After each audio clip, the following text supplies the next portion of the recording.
Hello guys, and welcome to a new video from Akinons. In this video, we will talk about comments in Python. Comments can be a very useful tag that can be used to describe the functioning of your code.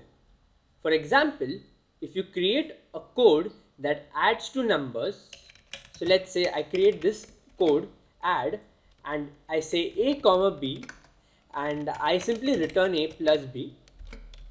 So now your code is working fine. But what if you're working with other developers and they do not understand this code? Then you can make use of comments. So before the definition of this function, you can say this function adds two numbers. This will help the developer understand the basic meaning of this function. And you can also give a comment inside the function saying that this function returns an integer. So now your developer will also understand the return type of this function. Likewise, comments should be derived to be very specific.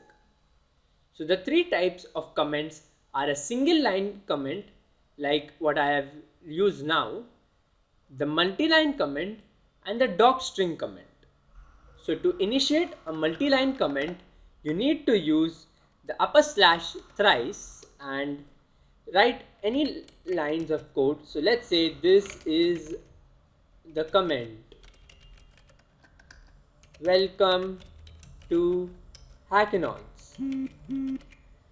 And if I press slash and now if I run the program, as you can see, these lines of code are not getting executed in the main code and they are being commented as multi-line commands. You can also make use of something called as docstrings, which need to be defined at the starting of a function. So let me create this docstrings and say this function adds two integers and returns an integer. So now there's a way you can access this comment using Python code. So let me show you that.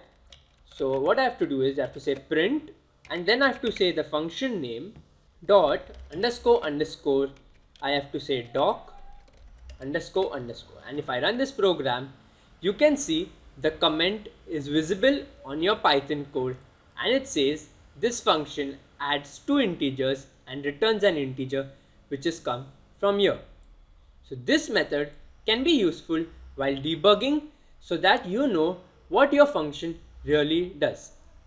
So likewise, we can make use of some inbuilt function present in Python. For example, if I say list.doc and if I run this program, as you can see, this comment is defined by the Python developers and it says built-in mutable sequence.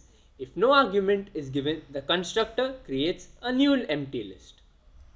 So basically you can access the comment of any function created using the dunder doc method. So that's it from this quick video where we understood what are comments in Python. If you like this video, do drop a like and subscribe to the Hackinons YouTube channel